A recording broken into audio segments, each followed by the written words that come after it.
Today we're going to be breaking down the occult symbolisms in Super Mario RPG: The Legend of the Seven Stars. Like I said in the Final Fantasy II video, there's a lot of videos on YouTube on breaking down the symbolisms in Hollywood movies and whatnot. Not a lot of breakdowns on video games. So let's get started. It won't be linear, just a bunch of random symbolisms I've noticed. Now, I'm gonna sound crazy as shit trying to explain all the Masonic symbolisms you guys are already familiar with within the Super Mario lore. Like the bricks he busts with his head. I'm pretty sure once the mushroom high wears off, he'll be building with those bricks. Then you have the black and white chessboard pattern, famously from Super Mario 3. That Masonic sign symbolizes duality, time and space, good and evil, positive, negative, the path of an enlightened initiate, encountering good and bad and staying true to his or her course. And of course, you got the red and white mushroom, the Amanita muscaria. It induces relaxation, vivid dreams, altered states of consciousness, probably euphoria. I don't fucking know. Never tried shrooms, always been a scary little bitch.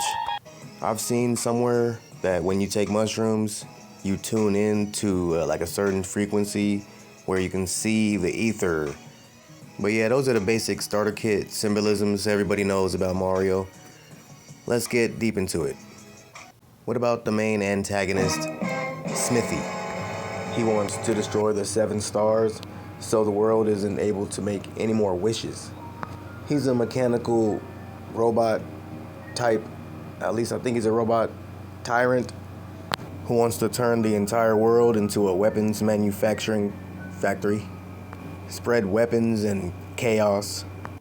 Sounds like the US military-industrial complex. Now, why is that interesting? Why would we give a shit about a character strictly made for this game? Well, remember we learned on the Final Fantasy II video that Smithy means Cain, as in the Cain the elites believe is the son of Lucifer, not from Adam and Eve, but Eve and Satan. Now, where am I going with this? Cain is believed to be the first blacksmith, the first builder, weapon maker. Of course, you know the black in blacksmith means death, and I just now realized smith might be smite. Blacksmiths make weapons to smite you with. Now, let's talk about those 7 stars.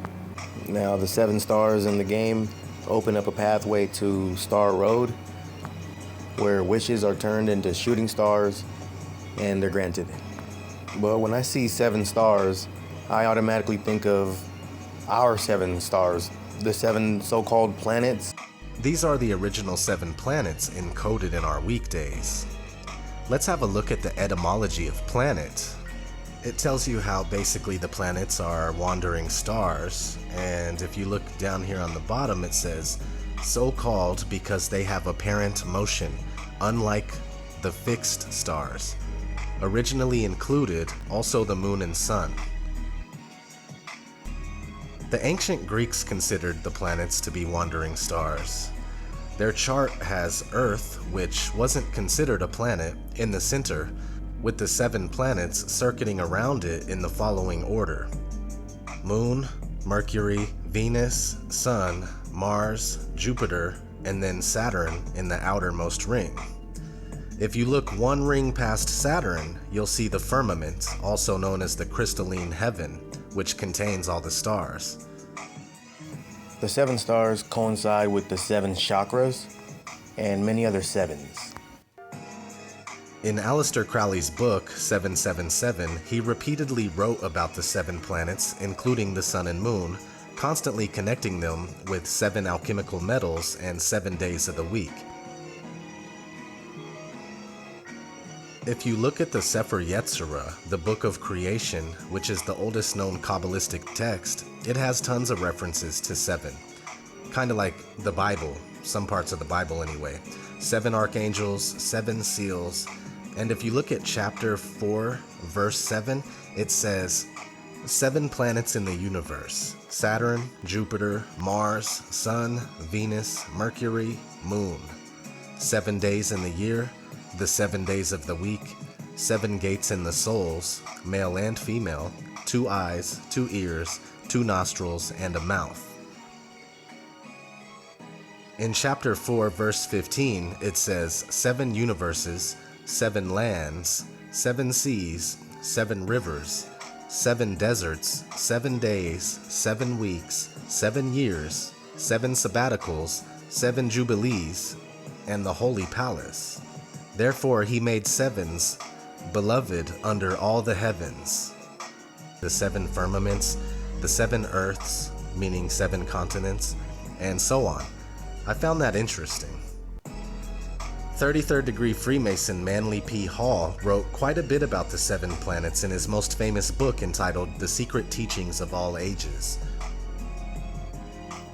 I'll read you a couple things. The 7 wonders of the world, while apparently designed for diverse reasons, were actually monuments erected to perpetuate the arcana of the mysteries. They were symbolic structures placed in peculiar spots, and the real purpose of their erection can be sensed only by the initiated. Eliphas Levi has noted the marked correspondence between these 7 wonders and the 7 planets. The 7 wonders of the world were built by widows' sons in honor of the 7 planetary genii. Their secret symbolism is identical with that of the 7 seals of Revelation and the 7 churches of Asia. Alright, let's get into another character specifically made for this game.